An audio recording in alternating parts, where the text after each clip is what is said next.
As the country gets into festive mood, security has been heightened in the country, and today names and pictures of suspected terrorists were released by police. Police believe the suspects who sneaked into the country are armed and dangerous. Top on the list was Abdi Fattah Abubakar Abdi, aka Musa Muhajir, a Somali citizen who had been living at the coast before being deported.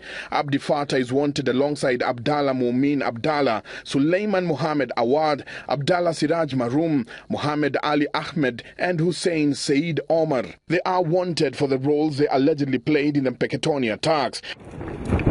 The announcement was made even as multi-agency security team was deployed to Lamu to deal with a terror cell that has been terrorizing residents. But members of the public must keep on communicating to us. I've said 999 line is working, 211 line is working.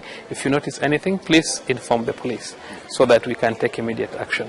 We need the public support so that we can be able to fight crime together and ensure the safety of our country. Police have also hailed the public for providing information that has led to the arrest of some suspected terrorists. This comes as the High Court nullified the Interior Ministry's directive to repatriate refugees from Kenya, saying there was no evidence showing they were linked to any terror act.